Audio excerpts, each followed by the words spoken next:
माध्यमावर आपण बोलतो, अनुभवावर आले सांगतो. पण संमेलन म्हटलं की कशावर बोलायला पाहिजे. तर संमेलनचा विषय हा मानव धर्मातले सर्वस्व एकत्र जमतात, आनंदाने हा साजरा करतात. त्यांचा एक उद्देश असते की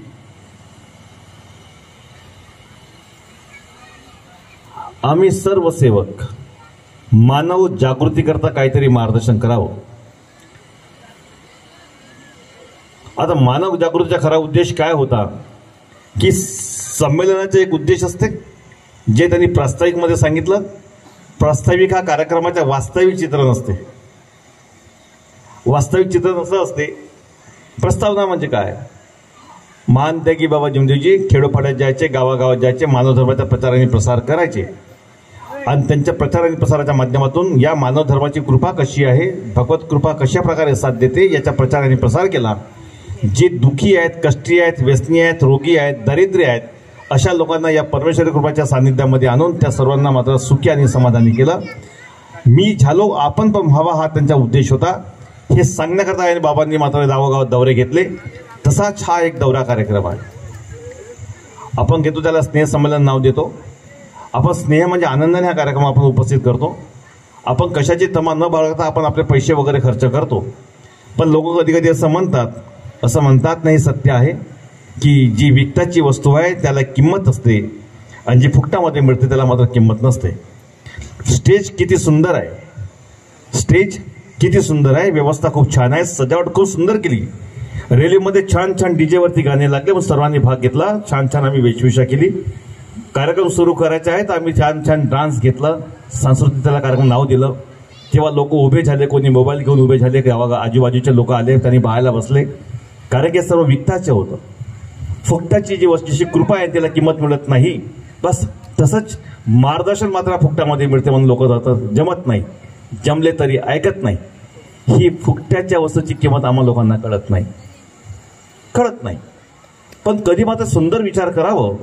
आम्ही यावून सुंदर मोठे मोठे कामं केले होते.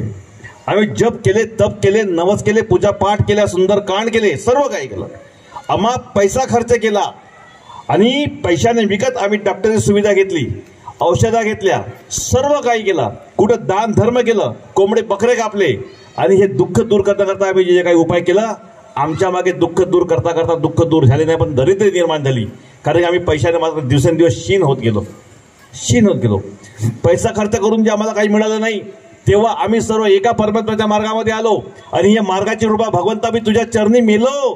जीवनात केली सर्व पूजा बंद केली बाबा, तुझ्या चरणी मेलो. मरेपर्यंत एक भगवंत मानीन असं आम्ही फुकटामध्ये बिना पैशानं न देत पैसे देत आम्ही असे बोललो आणि आम्ही सुखी समाधानी झालो. तर आज या फुकट्याच्या मार्गाची किंमत मात्र अशी होऊन नाही राहिली की आम्ही आमच्यामध्ये गट निर्माण केले, विचार वेगवेगळे निर्माण केले. आमच्याकडे वेळ शिल्लक नाही, सेवक मात्र येत नाही.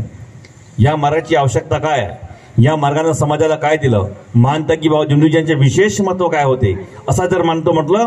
आज जगामध्ये खूप संत आहेत ज्यांना देवत्व लाभलं, त्यांचे मंदिर आहेत, मूर्त्या आहेत, त्यांना सोना चढते, पैसा चढते आणि मोठमोठ्या संस्था त्यांच्या आहेत.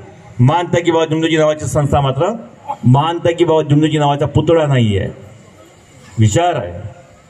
महानत्यागी बाबा जमदेवजी नावाची शक्ती आहे. कधी विचार करा, एवढे धर्म आम्ही पाहतो, कोणीच मात्र असं म्हटलं नाही की मी परमात्म्याला प्राप्त केलं. ज्यांनी केलं ते त्या धर्माचे संस्थापक. पण आमच्यामध्ये राहून असा कोणता संत नाही जो असं म्हणू शकते की मी परमात्म्याला प्राप्त केलं. साधा काम नाही आहे. कोण परमात्मा सृष्टि का रचयिता है, सबका एक भगवान है.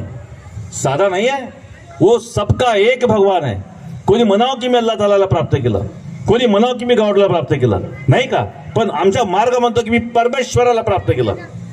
एकमेव प्राप्त करणारे कोणतं व्यक्ती, नाव महानत्यागी बाबा जमदेवजी. बरं त्यांना प्राप्त झालंच कसं, ही तर असाध्य गोष्ट आहे. ही असाध्य गोष्ट आहे. जी असाध्य साध्य होते फक्त या मार्गामध्ये आहे. पण मार्ग नंतर आला, पहिले प्राप्त झालं. कधी असा विचार करा की हे कसं प्राप्त झालं. मानव म्हणून प्राप्त करूच शकत नव्हते. बाबांनी फक्त भगवंताला जागृत केलं. जागृत कुणाला केलं, प्राप्त कुणाला केलं, भगवान बाबा हनुमानजींना केलं. आणि एक विशेष गोष्ट लक्षामध्ये घ्या, भगवंत बाबांना साथ दिला, मार्गदर्शन केलं साक्षात भगवंताने, म्हणून परमात्मा प्राप्त झाले.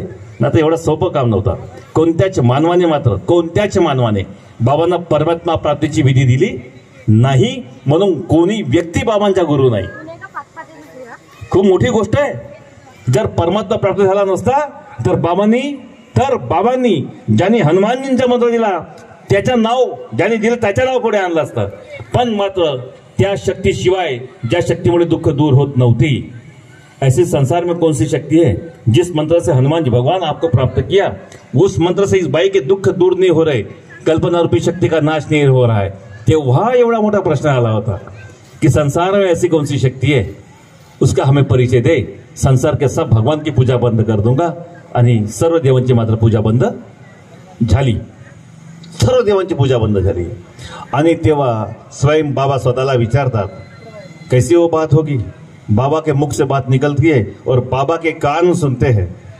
बाबा के मुख से बात निकलती है और बाबा के कान सुनते हैं. और बाबा तब भगवान से कहते, तब परिवार से या खुद से कहते, मी काय म्हटलं की मला हे मिळालं. मी काय म्हटलं, मग अरे मी असं म्हटलं की जीवनात सर्व देवांची मी पूजा बंद करीन. तो ये परिवार के लोग सुनो, देखो आदेश. तो परिवार के लोग सुनो, आज से सब भगवान की पूजा बंद.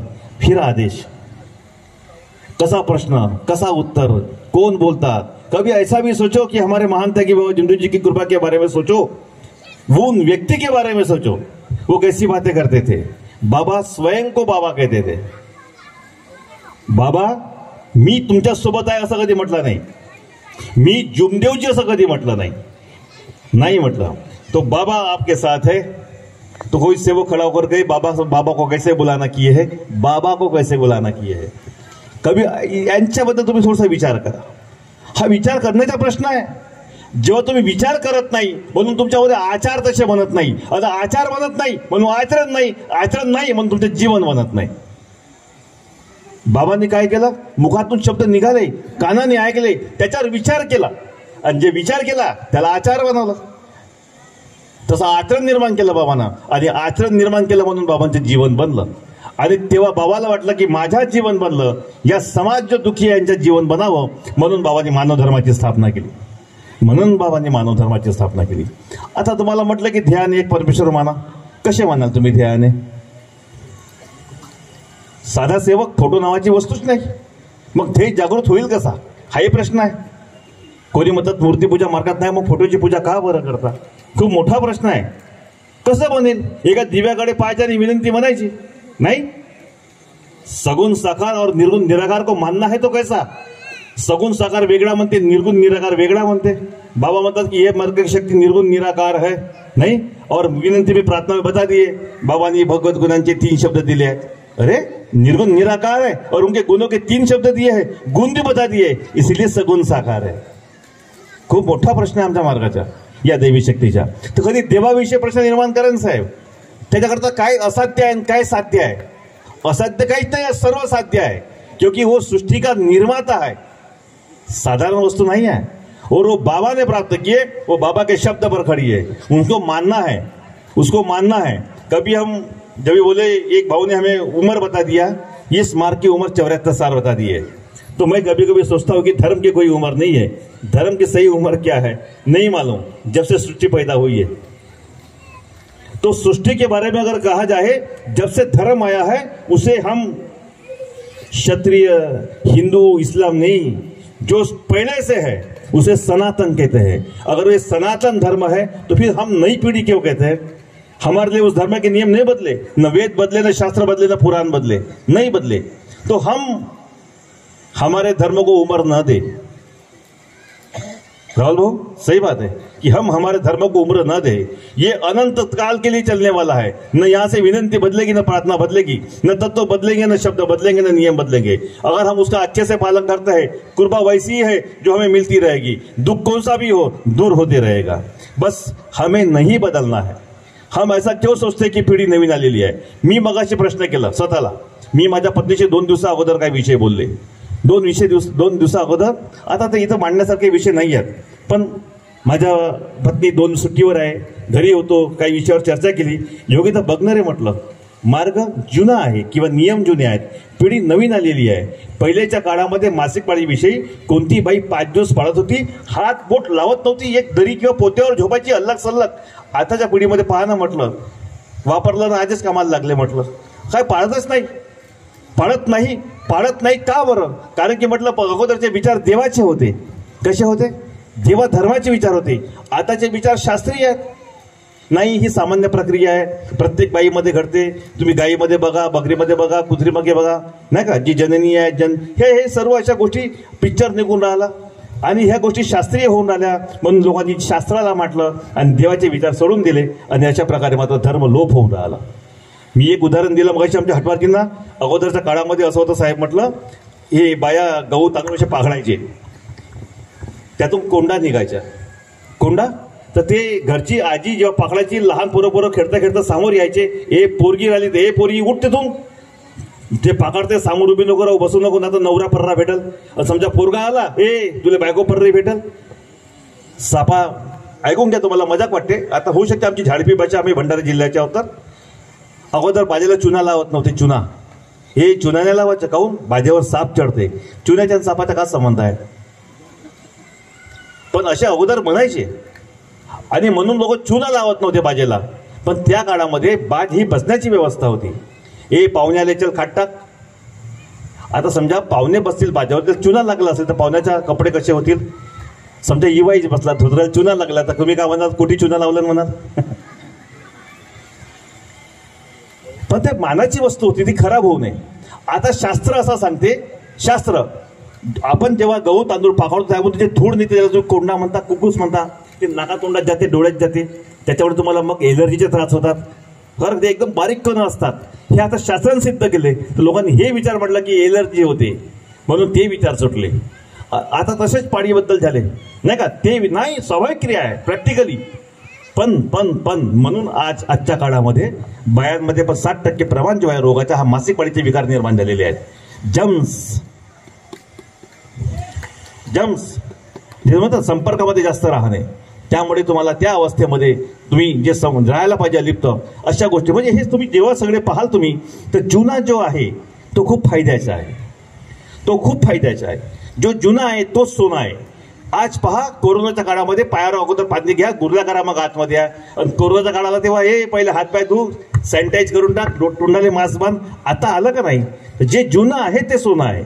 आमची परंपरा दुरून नमस्कार घ्यायचं, नाही का, हात मिळवायचे नाही. म्हणजे अशा प्रकारे जे धर्म देते, ज्याला आपण सनातन म्हणतो, पुरातन म्हणतो, जुना म्हणतो, ते मात्र खूप कामाचे आहे. म्हणून माझ्या महान थकी बाबा तुमची दिलेली विनंती आणि प्रार्थना, तत्वशब्द नियम कधी बदलणार नाही. आम्हाला मात्र बदलता येणार नाही. तुम्ही बदला, शिक्षणाने बदला, तुम्ही बदला, रहनसहनने बदला, तुम्ही सुख सुविधा निर्माण करा. तुम्ही अगोदर आम्ही या काळामध्ये शिकले नाहीत मायबाप, मात्र मुलांना शिकवा.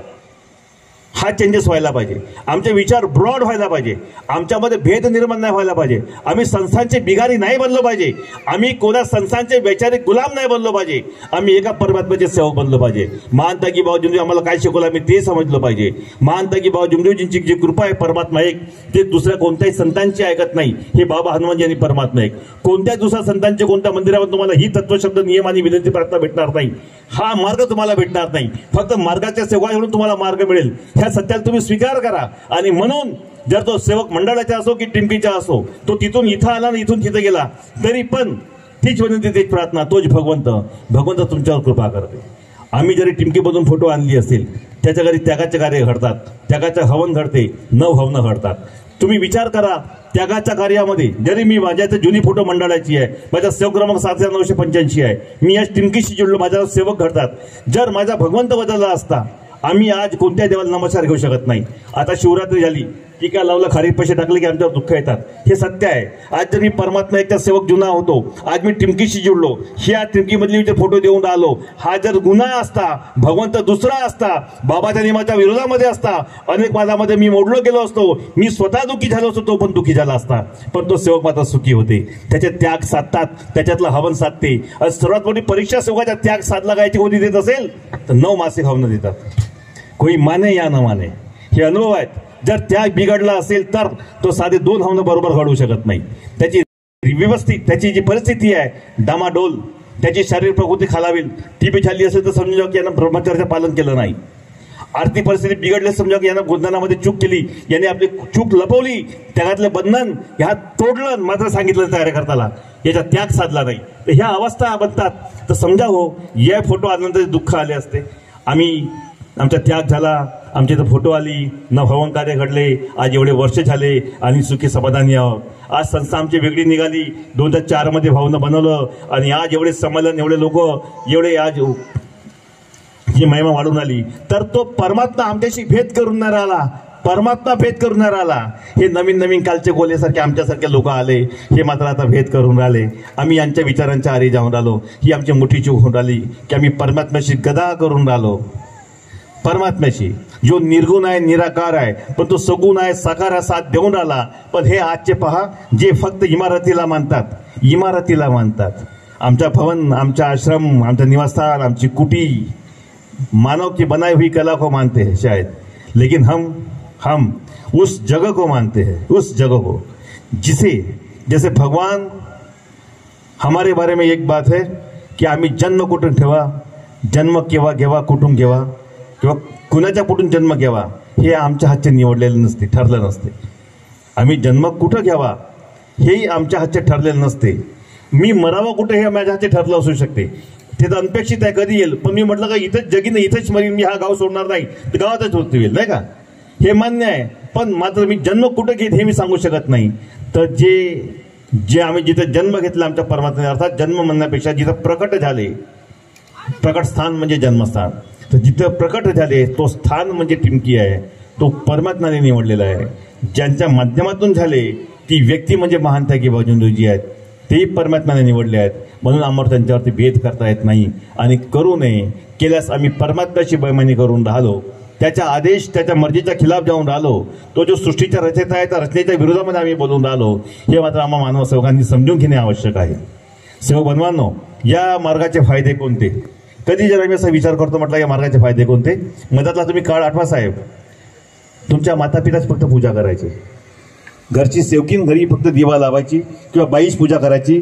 सकाळी उठायची माऊली, सगळ्याचे स्वयंपाक पाणी केलं, जेवण खाऊन चारलं, सर्वांचे आपले स्वयंपाक पाणी झाला की माऊली पहिले, नंतर आंघोळ करून शेवटी आंघोळ केल्यानंतर ती देवाची पूजा करत बसायची. पूजा केल्याशिवाय माऊली जेवत नव्हती. कोणीतरी दिवा लावायच्या, एखाद्या ऐकलं ठीक नव्हतं, स्वतः मात्र दिवा लावल्याशिवाय काय करत नव्हती. पूजेचे काम फक्त बायांकडे होते. कोणतेच पोरं शिकणारे, आजची पिढी पण पहा, शिकणारी पिढी, इथे ट्युशन आहे, शाळा आहे, कॉलेज आहे, हा आहे ना अभ्यास आहे, कोणतेच मुलं आणि मुली हे कधी विनंती प्रार्थना देवाला लावत नाही. पण मात्र या मार्गाच्या माध्यमातून प्रत्येक सेवक विनंती केल्याशिवाय कुठे जात नाही, विनंती केल्याशिवाय तो जेवत नाही आणि देवाला विनंती केल्याशिवाय मात्र तो कोणते कामं करत नाही. हा जो परिवर्तन आम्हाला पाहायला मिळून राहिला फक्त या मार्गाच्या माध्यमातून होऊन राहिला. सेवक सेवकांना नमस्कार म्हणते, जरी प्रथा हायची असेल, हॅलोची असेल, कोणी कोणत्या देवाचं नाव घेते, हॅलो, राधे राधे, श्री जय श्रीराम, तू काही म्हणो, पण मात्र या मार्गाचा सेवक कोणताही देवाचं नाव घेता सर्वसामायिक शब्द नमन साकाराला. तो साकार स्वरूप मनुष्य जो आहे, तो कोणताही असो, वडील असो, माता असो, पिता असो, पुत्र असो, पती असो, भाऊ असो, शेजारी असो, सेवक कुठलाही पदाधिकारी असो, एकच शब्द नमस्कार जी. नमन साकाराला करून राहिला आणि परमेश्वराला मात्र प्रणाम करून राहिला. प्रणामचे शब्द सांगितले गेले आहेत. माझ्या प्रणामवरून समजलं असं की मी कोणाच्या नावाचा प्रणाम करतो, कोणाच्या नावाचा करत नाही. मी प्रणाम मधल्या नावांना म्हणतो, जयघोष मधल्या नावांना म्हणतो आणि मात्र मी कोणतेही नवीन विचार स्वीकारत नाही. मी बाबांनी दिलेले कोणताही एकही शब्द माझ्या जीवनात कधी कमी करणार नाही आणि एकही शब्द आपल्याकडून मात्र प्लस करणार नाही. मी त्या विचारात पकडला आहे, कारण या मार्गाची जी दैवी शक्ती आहे, जी कृपा आहे, ती फक्त आणि फक्त महान त्यागी बाबा जुमदेव यांच्या शब्दावर आहे आणि ती काम करून राहिली. म्हणून बाबांनी स्पष्ट सगळं सांगितलं, भगवंत मला म्हणतोय म्हणे. बाबा काय म्हटलं?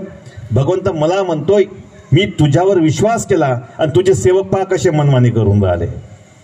तेव्हा बाबा भगवंताला म्हणतात, बाबा त्यांना माफ कर, ते अज्ञानी आहेत.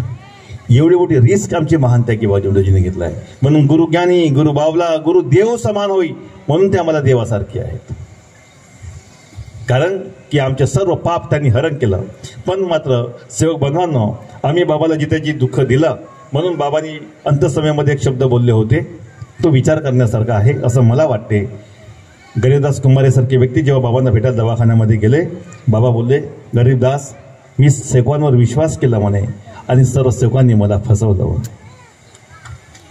ही साधी गोष्ट नव्हती. मी पण आज कार्य करून राहिलो, कोणत्या परिस्थितीमध्ये आज आहो मला माहीत आहे, पण मी मात्र तशा गोष्टींचा उल्लेख करत नाही. मी त्याचा काल कारण शोधलं, मला त्याचा उल्लेख सापडला, मला उत्तर सापडला. नक्की माझ्या भगवंता मला तात्काळ मदत करणार आहे, कारण काल सकाळी त्याने मला तात्काळ मदत केली, तो आताही करणार आहे. त्या गोष्टी मी कधीच काढत नाही, पण मात्र मी जनरल आपल्या मार्गावरती बोलतो. माझा भगवंत एवढी मोठी शक्ति है, इस शक्ति को कोई सेवक ललकारने की कोशिश न करे. मेरे भगवान को भी अगर कष्ट हुए तो भी मेरे भगवान ने मेरे बाबा का साथ नहीं छोड़ा. मरने के बाद भी अगर मैं भगवान बाबा हनुमान जी बोलना शायद भूल भी जाऊं, अगर महान तकी बाबा जुमदेव जी इतना भी अगर बोल दूं, तो भी मुझे भगवान बाबा हनुमान जी साथ देंगे और मेरा परमात्मा साथ देगा. ये शक्ति मेरे महान तकी बाबा जुमदेव जी ने प्राप्त की है, और वो व्यक्ति नहीं अभी शक्ति बन चुके हैं. इसलिए आज भी वो दिखते हैं, हमें मार्गदर्शन करते हैं, सपने में आके कुछ बोलते हैं. हमने हर सेवक के अनुभव सुना है. कोई कहता है कि जब मैं दरवाजे पे मैं जा रहा था, नहीं क्या, यमराज मुझे लेने आए, मैं जा रहा था, महान तकी बाबा जुमदेव जी गदा लेके खडे थे. हे जेव्हा लोक स्वप्न जेव्हा सांगतात तेव्हा विचार येते, असं हे स्वप्न आहेत, मान्य आहे. पण मात्र महान तकी बाबा जुमदेव जी यांच्या शक्तीचा मात्र आम्हाला परिचय होते की बाबा जे उलट समजू नका, पण सरळ समजा. माणूस मिल्यावर त्याला मुक्ती मिळते, तो भगवंताच विलीन होते. लेकिन कभी बाबा के बारे में सोचो. बाबा ने त्रिताल हवन किए, जो षष्ठी का दिन था, जीते जी बाबा की अवस्था कैसी बनी थी. सोचो, अब सेवक इस परिवार का नहीं रहा, नहीं, सेवक झाड़ अभी तुम्हारा नहीं रहा. तो बोले क्या मतलब, निराकार अवस्था में माझे बाबा कैसे बोले, बाबा का धड़ और भगवान का सर, भगवान का धड़ और बाबा का सर एक हो गया, सेवक भगवान हो गया. तो देखो कितनी बड़ी मुक्ति थी, जीते जी. इसलिए आज भी उनकी पूजा की जाती है, आज भी उनको पूजा जाता है, पूजनीय भावना उनके बारे में रखी जाती है. और जो उनके बारे में पूजनीय भावना रखता है उसे ही परमात्मा की शक्ति प्राप्त होती है, क्योंकि परमात्मा की शक्ति हमने प्राप्त की नहीं है. लेकिन एक बात और सोचने लायक है, हम बड़े बड़े संतों को देखते जिन परमात्मा को प्राप्त नहीं किया. हमारे मान तक की बाजू ने परमात्मा को प्राप्त किया, हमने क्या किया, वो तो त्यागी थे, हम तो भोगी है. मले पद पाहिजे नाही, मले वोट पाहिजे नाही, मले माझेच सभासद पाहिजेत, तेव्हा वोट भेटतील. सभासद म्हणून माझ्या जातीचे पाहिजेत, सभासद माझ्या गावाचे पाहिजेत, सभासद फक्त माझ्या हातावरचे पाहिजेत, नहीं का. तो ऐसे हम भोगी बने हैं, और त्यागी ने ऐसा नहीं सोचा. मैंने त्याग और भोग के बारे में सुंदर सी बात उस दिन वर्णन किया था एक सम्मेलन में, शायद कहीं तो भी 10-12 दिवस लगातार मला प्रोग्राम होते. आता नाव न लिहायचा कधी प्रश्न पडू शकते. संकुश साहेब त्याचे कारण सांगतो जी, हळदी कुंकू गावाच्या सामूहिक हवन कार्य घेतो आम्ही, डॉक्टर भाऊसाहेबांकडून नाही आहेत, आम्ही त्यांची तारीखच घेतली नाही, तर नाव का बरं लिहायच्या, असं वाटतं की आम्ही सेवकाशी खोटे बोललो असं होऊन जाऊन. हे बिना घेतलं नाव दिलं म्हणजे हे मूर्खपणा, खोटे बोललं झालं. कधी कधी असं होतं की आम्ही आपच्याच लेवलवरती करतो. तर बस तशा कार्यामध्ये मी एक शब्द बोललो होतो. मी का बोललो होतो, कोणता विषय होता माझा, कि हाँ त्यागी और भोगी के बारे में हमने कुछ बात रखे थे. तो सोचो, हम जितने भी लोग हैं अभी बड़ी बड़ी बातें करते हैं, बाबा के बाद मैं ऐसा सोचते हैं. वो हर सेवक, मैं कार्यकर्ता हूं, मुझसे बड़ा कोई नहीं. अगर ऐसा कोई व्यक्ति सोचता है तो उसे मैं एक बात कह दूं कि दया दादा, हम तो भोगी है, हम त्यागी नहीं है. तो हम कैसे भोगी है, मैं तो निष्काम कार्य करता हूं, साध्या सा मोबदला घेत नाही, कोणती वस्तू घेत नाही, मी निष्काम सेवा करतो. फिर भी हम भोगी है, फिर भी हम भोगी है. क्यों कि हम में और बाबा में एक फर्क था. बाबा इस दैवी शक्ति को प्राप्त करने के लिए बाबा प्राप्त का बरं केला, मरण्यास तयार झाले. मी मरायला तयार आहो, पण शक्ती प्राप्त करीन. आता सेवक मार्गात काऊन आला, मी मिलो नाही पाहिजे म्हणून मार्गात आला. किती फरक आहे माणसात आणि बाबामध्ये, फरक किती आहे. मी दैवी शक्ती प्राप्त करीन, मरीन तरी चालेल. मी जर मेलो तर माझ्या बायकोबरोबर तुम्ही सांभाळून टाकाले. कुटुंबातल्या लोकांना म्हटलं, जे मरण्यास तयार झाले ते महान त्यागी बाबा जुमदेवजी, ते महान त्यागी. आणि आम्ही मेलो नाही पाहिजे. गाणगोबी दुखते, बहुत उपचार केलो, फायदा नाही झाला. औषध उपचार केलो, फायदा नाही झाला.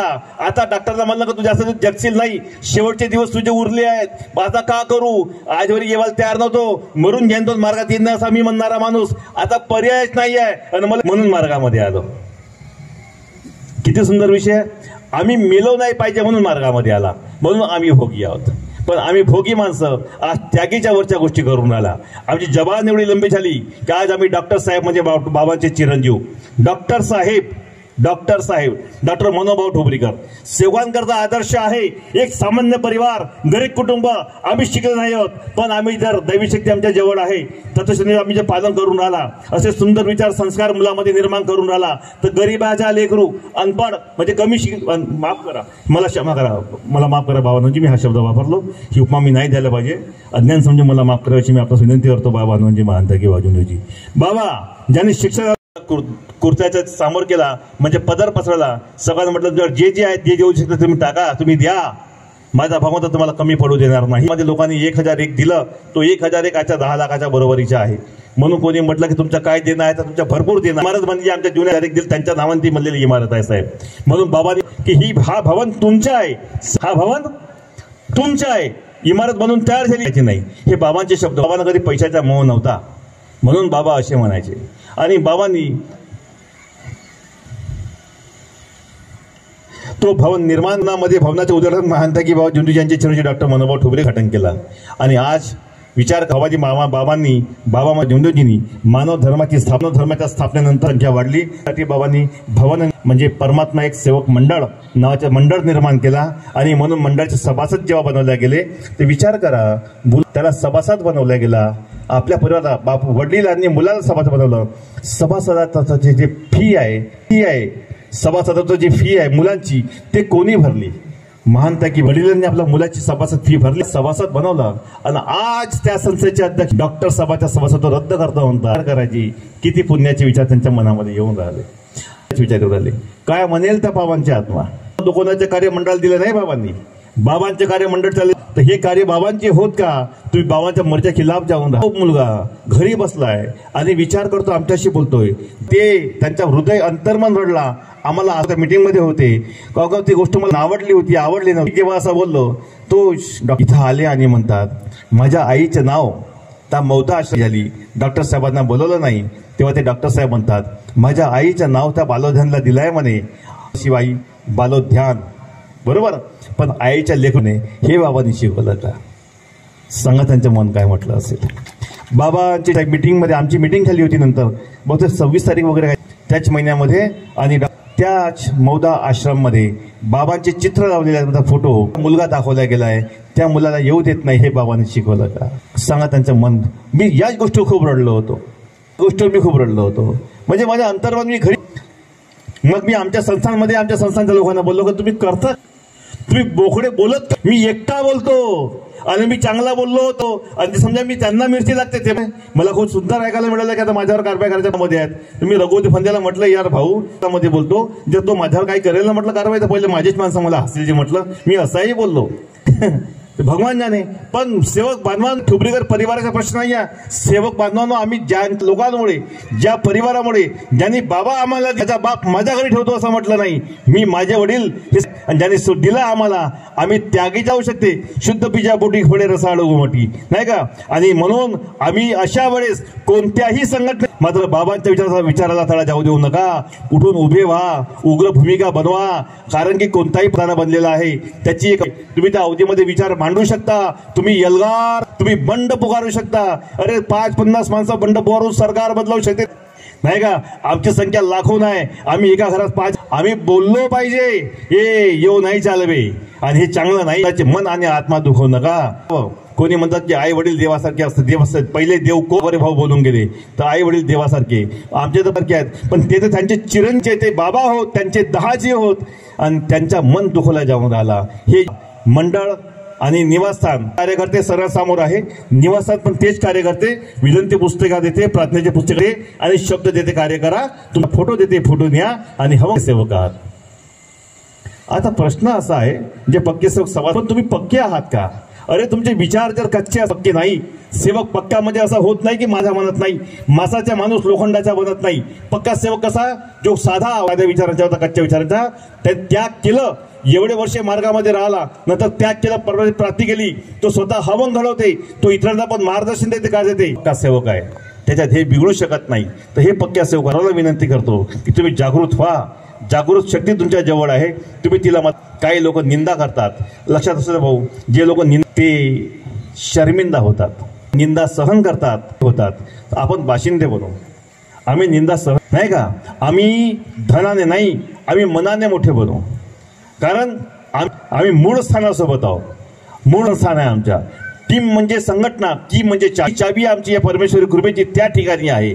तो स्थान प्रतिमा, तुमच्या माझ्या घरच्या प्रतिमा बदलल्या साहेबांनो. मानता की दोन्ही ज्या फोटो दैवी शक्ती प्राप्त केली, विधी केली, हे सर्व विधी केली, ती प्रतिमा आज त्याच ठिकाणी आहे, त्याच ठिकाणी आहे. म्हणून कामा नाही, विसरता कामा नाही, अनादर निर्माण करता कामा नये अशी तो.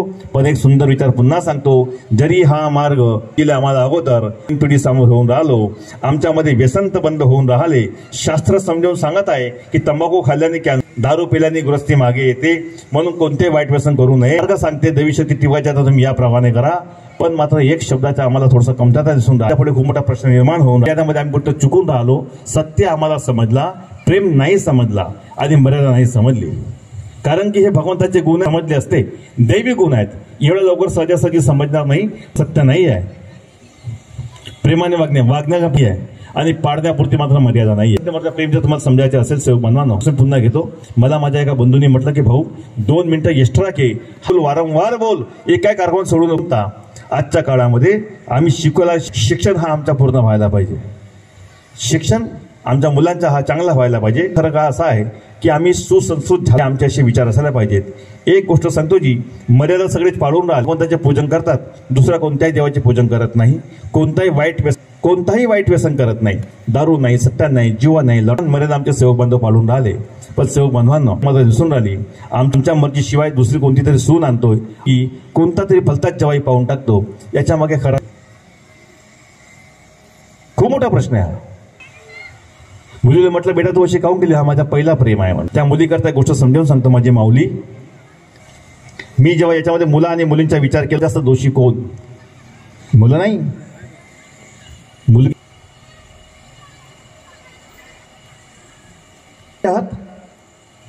कोणी मुलगा तुम्हाला शिटी मारते, तुम्हाला काहीतरी बोलते, तुम्ही त्याला स्माइल म्हणून तो समोर वाढते. जर तुम्ही तेव्हाच चप्पल दाखवली नाही या समोर याची, म्हणून पहिली दोषी ही ती बाई आहे. नेट लागते, गलती स्वीकार करायची हिम्मतच नाही है ना. किसकी मजा ले जो हमारे घर के अंदर घुस जाए. जर आम्ही आरडा ओरड घेतो, आमच्यासोबत काही गलत होऊ शकत नाही, ही ताकद तुमच्यामध्ये आहे. पण आम्ही ही भूमिका पार पाडून नाही राहिलो. मुलीला बेटा तू असं का बरं केलं बेटा? माय बाप मुलांना छान शिकवतात, बेटा ITSC कर, MSc कर, इंजिनिअरिंग कर. माय बाप मुली करता सुंदर सडसोतात. माझी पोरगी माझ्यापेक्षा सुंदर घरी राहिली पाहिजे, माझ्या पोरीचे हावभाव अशी आहेत, चेहरा एवढा एज्युकेशन एवढं महागाचं दिलं तर तिच्याकरता मी छान घर सोडली. बाप पोराला इंजिनियर बनवत पोरीले आणि पडते तू तुमची जिंदगी. ते तुम्ही विचार करत नाही, तुम्ही कॅटेगरी शोधत नाही. मग शिक्षण करून काय शिक्षित झाल्या तुम्ही? तुम्ही जे म्हणता की हा माझा पहिला प्रेम आहे, पहिला प्रेम कोणता आहे मला ते सांगा. एक आई विवाहित झाल्यानंतर ती संसारामध्ये पडते, पहिल्या महिन्याची पाळी येत नाही होते, ती उचक्या द्यायला लागते, ती मग ती डॉक्टरकडे जाते. डॉक्टर तिला सांगते की बाई तुम्ही गरोदर आहात. त्यामध्ये काय आहे, तो पहिला महिना असते, एक अंड तो पिंडाचं रूप धारण नंतर निर्माण होणार आहे. पण तो एक पिंड तो कशाच्या माहित नाही, स्त्री आहे की मुलगा आहे की मुलगी आहे, पण ती बाई पोटावर हात ठेवते. खूप आपल्या पतिदेवाला सांगते, पतिदेव ती आपला आईवडिला सांगते. आणि ते लोक ज्या प्रकारे ती एक आनंद व्यक्त करते त्या पित्याच्या त्या बीजावरती, त्या मुलावरती, पहिला या प्रेमाला विसरू नका. सांगते बेटा भारी वस्तू उचलायच्या नाही, आता हेवी काम कर. हा त्यांचा पहिला प्रेम आहे. मुलगी जेव्हा झाली, आपल्या रक्ताच्या मुलीला पाजते. पोटाच्या आतमध्ये जोपर्यंत आहे आईच्या रक्त पहा, गर्भाच्या होता रक्त जमा असते, तिची पाळी 9 महिने बंद असते, सर्व जमा असते, भरण पोषण देते, ती तिला जगवते, आपला अन्न रक्त. हा त्याचा पहिला प्रेम असते. मुलगी जेव्हा जन्माला आली, नाळ कपून दूध येते, आई पांढरा पाणी पिते, ती पिते रंगाचा पांढरा भात खाते, दूध मात्र पहा तिच्या पांढरा, ते मुलीला पाजते, आपल्या मुलाला पाजते. हा त्याचा पहिला प्रेम असते, जे आपला रक्ताच्या पाणी बनवता पहिला प्रेम असते. ते बिचारे माय माऊली गरीब असतात, नसतात. एक पगारामध्ये एवढा संसार चालवणे, घराचा बिल, इलेक्ट्रिकचा बिल, नळाचा बिल, कपड्याचा खर्च, मायबाप शिक्षण, भविष्याचा विशिक्षण, मुलांचे कपडे लागते, काय करू त्यांच्याकडे. पण ते माऊले मात्र सुंदरसे कपडे घेतात, मायकाचे कपडे घेतात, माझ्या मूल सुंदर दिसावं, सुंदर शिकावं, हा आता मायबाबाचा आता मुलांवर पहिला प्रेम असते. शिकवता शिकवता हे स्वप्न पाहतात, असं स्वप्न पाहतात की मी माझी देईन, मी गरीबाच्या घरी पडलो, मी सुंदर घरी गेली पाहिजे, तिथं छान पाहिजे, तिची सर्व सुविधा पाहिजे, चांगल्या घरी माझी मुलगी पडली पाहिजे, मी जावे छान नोकरीवाला पाहिजे, असे सुंदर विचार, 2 पैसे वाचवतात, आपले खर्च कमी करतात, जमा करतात. हा मुलांवर प्रेम आहे. बस मुलांनो, तो आई वडिलाचा प्रेम मात्र काल दिसला, थोडासा हसला म्हणून फसवू नका, पहिला प्रेम समजू नका, तो तुमचं आकर्षण आहे. तुम्ही फक्त विचार करा की उची माझ्या मुलं बाळं कशी आज तुमच्या येतात की माझी मुलगी सुखात राहील कशी. तुम्ही पण म्हणून तुम्ही राहा, तुमची कॅटेगरी कोणती, तुम्ही कुठं आणि काय पाहता, कुठाशी पडता करत नाही. तुम्ही खूप मोठा अपेक्षा भंग करता. आत्मा हा आई वडिलांची आत्मा दुखते असाल, तुम्ही त्यांची अपेक्षा भंग केली, ही तपस्या भंग केली माता पिताची. शापित बोलतात, कधी सुखी तुम्ही आत्मा दुखवलीस असता. म्हणून तुम्ही पहिला प्रेम पितावर करा, संस्कारावर करा, त्यांच्या विचारावर करा, शिवाय काही करू नका, अशी मी आपणास विनंती करतो. सांगण्यामध्ये काही चुकलं असेल तर मी सर्व माफ. आणि ह्या महाराष्ट्रात फक्त एक मुद्दा दिला की माझी मिसेस, तिला थोडासा एक प्रॉब्लेम होता, एक ऑपरेशन बाहेरला, जे जनरल ऑपरेशन 48ची वय आहे तिची, ते एक ऑपरेशन हा तिला भरती केली. ऑपरेशन 2.5 गर्भाशय काढला गेला, हा एक त्रास होता. तर त्यावेळेस मी तो 2.5 तासाचे ऑपरेशन तिला सुंगणी दिली. मी सांगताना लाजत नाही, नगण्य नर्सिंग आम्ही दिवस रात असंच बोलत राहतो. माझी निष्काम सेवा असं म्हणण्यापेक्षा मी 24 तास पारदर्शी करतो. मला दुसरं तर मला आता ऐकायला किंवा बोलायला काही वाटत नाही म्हणून सांगतोय की तिला जेव्हा तो त्रास, एक दिवस त्रास झाला, सुगणी उतरते की खूप त्रास, वेदना होता. डॉक्टरने म्हटलं की 2 दिवस त्रास राहील. ती म्हणाली की थोडं दुखतंय, त्रास होते, ती उठू शकत नाही, देऊ शकत नाही, 24 तासापर्यंत काय खाता येत नाही. त्याच्या अगोदर 24 तास बंद करण्यात आला होता. तेव्हा मी विचार केला, पुन्हा त्रास झाला. मी खरं सांगतो, मी माझा मोबाईल ओपन केलं, मोबाईलवरती मी पत्नीकडे दुर्लक्ष केलं. योगिता थांब म्हटलं, मी फक्त मार्गदर्शन असलो जी माझ्या पत्नीचा त्रास पूर्णपणे आराम झाला, तिचे दुःखच दूर झाले. तेव्हा समजलं की कोणत्याही रूपामध्ये तुम्ही कोणाच्याही मार्गदर्शन आहे का, परमात्मा एवढी फायदेमंद आहे, दुःखातून मुक्त करते, दुःखात व्याधी विकार नाहीसे करते. असा हा बाबा नाम अमृताची चर्चा आहे. ती जागृत शक्तीची ध्येय कसा बनते, भावना अशी बनते, त्याची चर्चा होते, त्याच्या नामस्मरण होत राहते. तेव्हा आपल्यामध्ये भावनेच्या भरामध्ये जेव्हा शून्य भावना असते, परमात्मा असते, तेव्हा ती हा आपला भगवंत ऐकते, त्यावर तो कार्य करते आणि अशा प्रकारे आपली मन पूर्ण करते. अशा परमात्म्याच्या चर्चा बैठकीमध्ये अवश्य जा, त्याचे गुण घरी सांगा. चर्चा बैठकीमध्ये अनुपस्थित दाखवा नको, बिलकुल दाखवा नको. तुम्ही जेवढी संख्या किंवा हे पूर्ण माझ्याकडे चर्चा बैठकीमध्ये असते. मंडप टाकण्याच्या चर्चा बैठक पूर्ण होत नाही. एवढा विषय दुपारी 2 वाजता सुरू होते, सायंकाळी 6 वाजता संपते. जेवणाकडे नसते, दिला तर फराळ असते बस, पण मात्र चर्चा बैठक होते. मी या क्षेत्रामध्ये पाहिलोय, ज्या परिसरामध्ये गेलो, मी तिकडे काय भोगलो मी मला माहित आहे. पण मी तुम्हाला सत्य सांगतो साहेब, आमच्याकडे ज्ञान ठेवते ना, इकडचे फायदो कार्यकर्ते एवढे ज्ञान. बरं झालं की तुमच्याकडे सोमकुसरीजी सारखे वगैरे जुने लोक आहेत, तुम्ही यांच्या सान्निध्यामध्ये बसूची ऐका. कधी बैठकीमध्ये आले तर बिलकुल मन लावून ऐका, मुलांना घेऊन या, हा मार्गाला जगा आणि या मार्गाला जागवा. मी स्वतः जगाला जागवीन की भगवान बाबा हनुमानजी महान त्यागी बाबा जिमदेवजी कर्म करण्यामध्ये, समाचारामध्ये, कार्य देण्यामध्ये मार्गदर्शन करत चुकलं आहे. अज्ञान समजून मला माफ करा अशी आपण विनंती करतो. बाबा सर्व सेवक मंडळी मार्गदर्शन